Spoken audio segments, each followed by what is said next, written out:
Assalamualaikum warahmatullahi wabarakatuh. Nama saya Berliana Albanita. Saya dari Prodi Manajemen dengan NIM 210810201056. Di sini saya akan menjelaskan tentang manajemen keuangan dan waktu dalam perusahaan, bisnis, dan kehidupan sehari-hari. Pengertian manajemen sendiri adalah hal yang paling banyak bersangkutan dengan orang banyak, namun yang sering digunakan baik dalam kehidupan sehari-hari maupun untuk bisnis dan perusahaan adalah manajemen waktu dan manajemen keuangan.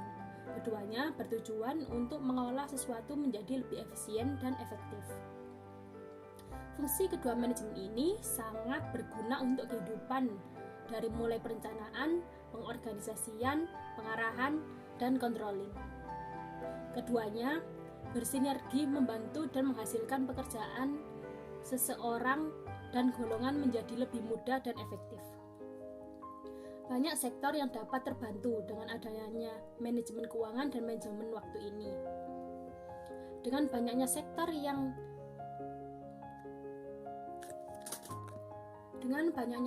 yang terbantu memungkinkan pekerjaan setiap orang menjadi lebih mudah dan efektif, dan orang itu bisa mengerjakan pekerjaan yang lainnya yang belum sempat dilakukannya.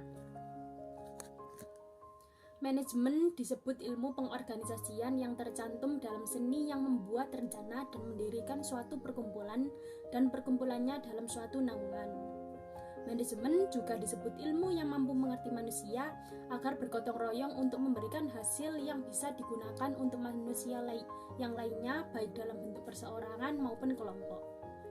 Menurut Ricky W. Griffin mengemukakan pendapatnya bahwa manajemen yaitu proses perencanaan, pengorganisasian, pengkoordinasian, dan pengontrolan sumber daya agar bisa menjadi lebih efektif dan efisien. Manajemen juga mempunyai beberapa fungsi. Berikut adalah fungsi dari manajemen itu sendiri. Yang pertama adalah perencanaan atau planning, yaitu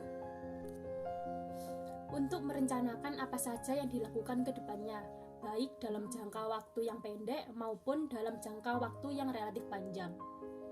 Yang kedua, yaitu pengorganisasian atau organizing, yaitu pembagian untuk suatu kegiatan dari kegiatan yang besar dibagi menjadi suatu kegiatan yang lebih kecil.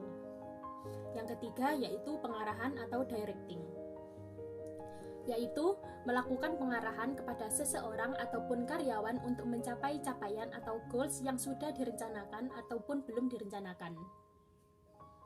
Yang keempat, yaitu pengendalian atau controlling. Untuk menilai cara kerja seseorang dalam manajemen, anggotanya harus memenuhi syarat-syarat yang sudah ditentukan dalam suatu manajemen tersebut. Berikut adalah pengertian dari manajemen keuangan, yaitu ilmu dan seni yang digabungkan untuk membahas, meneliti, dan menganalisa seperti apa cara kerja seorang manajer di perusahaannya menggunakan dan mengolah uang itu, apakah sudah cukup efektif dan efisien ataukah belum, dan apakah sudah bisa memberikan laba atau keuntungan untuk pemegang saham yang bergabung di perusahaan itu. Manajemen keuangan juga mempunyai jasa atau peran yang cukup besar bagi perusahaan. Contohnya yang pertama yaitu mengolah modal kerja suatu perusahaan menjadi lebih efektif, terencana, dan juga lebih hemat dan teratur. Yang kedua, mengidentifikasi pembiayaan ini dilakukan agar pengeluaran yang dilakukan lebih teratur dan tidak ada pembiayaan yang tertinggal maupun lebih. Yang ketiga yaitu memberikan pertimbangan investasi baik untuk perusahaan itu sendiri maupun untuk perusahaan lain yang akan berinvestasi. Yang keempat, mengelola keuangan perusahaan menjadi lebih baik.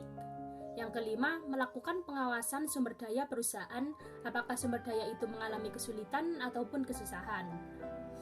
Yang keenam, membuat rencana pengembangan perusahaan untuk menjadi lebih maju ke depannya. Pengertian dari manajemen waktu yaitu teknik yang mengatur dan merencanakan untuk peningkatan penggunaan waktu secara efektif, menomorsatukan dan pengolahan waktu dengan tenggat waktu tertentu untuk menjalankan tugas dan merencanakan penggunaan waktu secara efektif. Manajemen waktu mempunyai tujuan, yaitu menyelesaikan banyak urusan dan pekerjaan seseorang, baik untuk kehidupannya maupun untuk bisnis dan perusahaan. Manajemen waktu juga mempunyai manfaat sebagai berikut.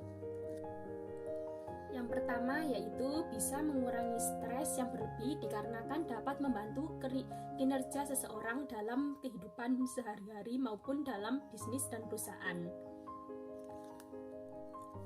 Yang kedua yaitu menjadikan keseimbangan kerja seseorang menjadi teratur dengan kehidupan sehari-hari. Yang ketiga, mempunyai banyak waktu yang luang yang dapat digunakan dirinya untuk dijadikan quality time yang akan dihabiskan untuk keluarganya maupun dengan teman-temannya. Yang keempat, mempunyai produktivitas waktu yang tinggi baik untuk bekerja maupun untuk hobinya. Dan yang kelima yaitu menjadikan semuanya lebih sederhana dan teratur. Uang dan waktu sangatlah berkaitan. Pepatah mengatakan waktu adalah uang. Memang benar adanya, karena kebanyakan orang menghabiskan waktunya untuk bekerja dan menghasilkan uang. Untuk mengatur keuangan kita harus mementingkan kebutuhan pokok terlebih dahulu, lalu masukkan untuk tabungan dan sisanya mungkin untuk sesuatu yang kita inginkan. Untuk mengatur waktu, maka kerjakan sesuatu tanpa menunda dan bagi waktu kita seefektif dan seefisien mungkin, agar nantinya kita tidak bingung untuk mengerjakan yang mana yang lebih dahulu. Selanjutnya yaitu pentingnya manajemen waktu untuk orang dan perusahaan di dalam dunia bisnis, yaitu untuk mengatur waktu menjadi lebih efektif dan produktif, lalu memungkinkan orang untuk menyelesaikan pekerjaannya dengan waktu yang lebih cepat dan tepat. Dan lebih banyak juga pekerjaan yang telah diselesaikannya. Peran penting yang ada dalam manajemen keuangan untuk perusahaan bisnis dan dalam kehidupan sehari-hari yaitu dapat mengolah dan mengatur keuangan perusahaan dan pribadi menjadi lebih tertata dan hemat, bisa juga mengetahui pengeluaran dan pemasukannya menjadi lebih rinci, lalu jika di perusahaan juga dapat menghindari penggunaan yang seharusnya tidak ada atau meminimalisir adanya tindakan korupsi. Dalam manajemen juga mempunyai unsur-unsur yang mempengaruhinya. Yang pertama yaitu human atau manusia. Manusia adalah unsur pertama atau unsur yang paling penting dalam manajemen manusia. Dalam manajemen, manusia membentuk wacana ataupun perencanaan untuk dilakukannya sebagai bentuk pencapaian atau goals yang harus dicapai untuk kedepannya.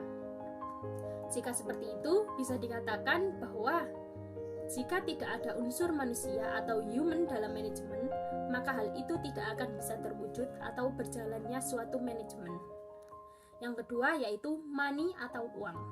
Selain manusia, uang adalah salah satu unsur terpenting di dalam sebuah manajemen yang nantinya akan berpengaruh pada hasilnya, karena nanti pada akhirnya kegiatan itu akan diukur atau diakumulasikan di uang itu. Uang juga sebagai alat ukur dalam proses keberhasilan atau usaha yang dilakukannya. Yang ketiga, materials atau bahan. Materials atau bahan baku juga merupakan unsur terpenting. Karena jika perusahaan tidak mempunyai bahan baku atau materials, maka perusahaan juga tidak bisa memproduksi benda yang dibutuhkan oleh orang-orang. Untuk membuat ataupun mengolah bahan baku menjadi sesuatu yang bagus dan bernilai, maka akan membutuhkan seseorang yang berpengalaman atau ahli dalam bidangnya. Dan ini juga menyangkut dalam human atau manusia. Karena bahan baku tidak bisa menjadi sesuatu yang bernilai jika tanpa adanya manusia yang membuatnya atau campur tangan manusia.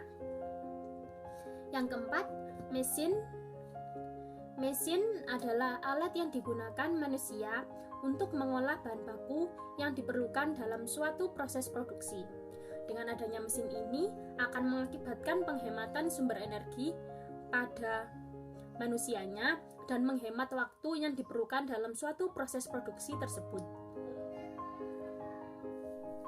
Karena dengan adanya mesin juga pekerjaan seseorang itu menjadi lebih mudah, dan dengan adanya mesin juga akan mempengaruhi tingkat kesalahan atau error yang terjadi atau human error untuk menggunakan atau mengoperasikan mesin ini. Juga harus mempunyai orang atau tenaga kerja dan bahan yang cukup bagus agar menghasilkan sesuatu yang bagus pula. Yang kelima, methods atau metode.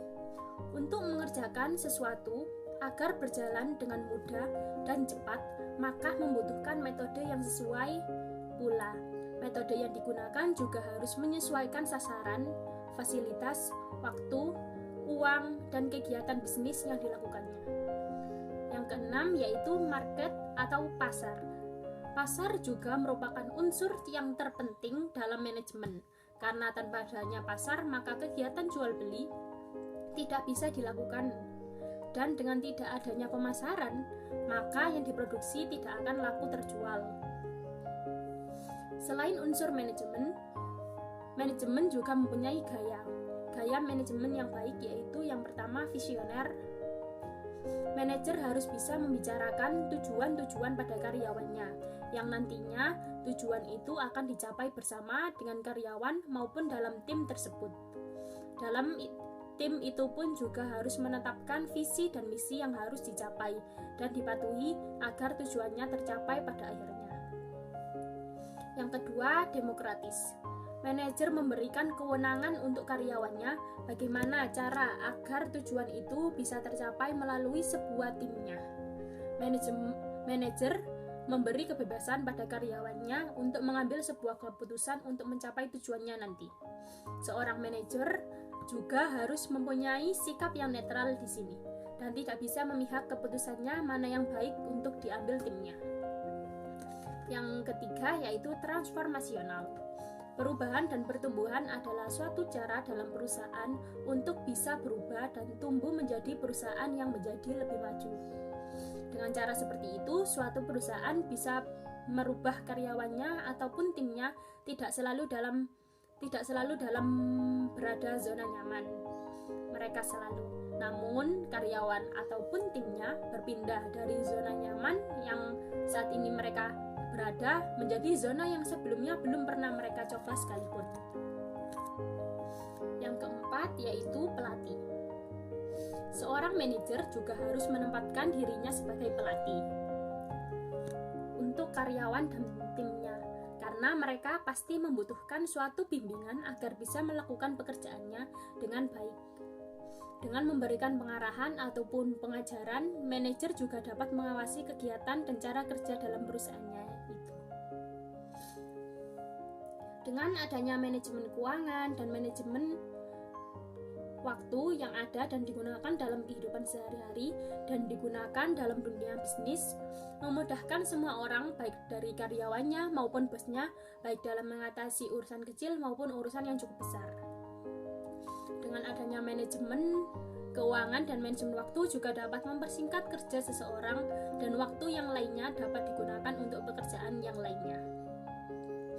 Ada juga fungsi manajemen keuangan dalam keluarga. Yang pertama yaitu membantu untuk membuat perencanaan untuk memenuhi kebutuhan. Yang kedua, meningkatkan pengelolaan uang. Yang ketiga, membantu keluarga membuat keputusan untuk finansial yang besar. Yang keempat, membuat keluarga menjadi lebih hemat karena keuangannya tertata. Manajemen waktu juga mempunyai manfaat sebagai berikut. Yang pertama, bisa mengurangi stres yang berlebih dikarenakan dapat membantu kinerja seseorang dalam kehidupan sehari-hari maupun dalam bisnis dan perusahaan. Yang kedua, menjadikan keseimbangan kerja seseorang menjadi teratur dan dengan kehidupan sehari-hari. Yang ketiga, mempunyai banyak waktu luang yang dapat digunakan dirinya untuk dijadikan quality time yang akan dihabiskan untuk keluarganya maupun dengan temannya. Yang keempat, mempunyai produktivitas waktu yang tinggi, baik untuk bekerja maupun untuk hobinya, menjadikan semuanya lebih sederhana. Ada juga dampak negatif jika manajemen waktu yang buruk. Yang pertama, tidak tepat waktu. Yang kedua, akan mudah stres. Yang ketiga, akan kurang tidur. Dan yang keempat, tidak bugar. Dan yang kelima, mudah sakit. Ada juga cara untuk meningkatkan cara manajemen waktu secara efisien. Yang pertama, menghindari stres. Yang kedua, menaikkan standar bekerja. Yang ketiga, meningkatkan fokus. Yang keempat, menyusun strategi untuk melakukan hal-hal apa yang akan dikerjakan terlebih dahulu. Yang kelima, meningkatkan motivasi untuk melakukan suatu hal. Manajemen juga mempunyai dampak yang besar untuk lingkungan internal dan eksternal. Dampak internalnya yaitu berbagai usaha dan aktivitasnya bisa berjalan dengan baik dan bisa menciptakan semangat yang tinggi. Dampak eksternalnya yaitu dengan adanya kepercayaan dan ketertarikan yang bisa menarik perhatian pelanggannya baik dalam bentuk barang maupun jasa yang ditawarkan oleh seseorang. Setiap orang terbantu dengan adanya manajemen keuangan dan manajemen waktu karena memungkinkan pekerjaan-pekerjaan terselesaikan lebih cepat dibanding dengan waktu yang harus dikerjakan sebelumnya. Banyak orang memanfaatkan metode ini untuk menjalankan tugasnya dengan baik, dan tugasnya pun mempunyai hasil yang maksimal, walaupun dengan waktu yang lebih singkat. Dengan manajemen keuangan pun, masalah keuangan bisa diketahui lebih rinci dan dapat mengatasi masalah atau hal-hal yang tidak pernah diduga sebelumnya. Semua bisa diselesaikan dengan cara yang lebih sederhana dengan adanya dua metode ini. Dalam metode ini pun juga mempunyai unsur-unsur dan di setiap unsur-unsur itu pun pastinya akan mempunyai manfaat tersendiri untuk kehidupannya. Sekian dari saya. Wassalamualaikum warahmatullahi wabarakatuh.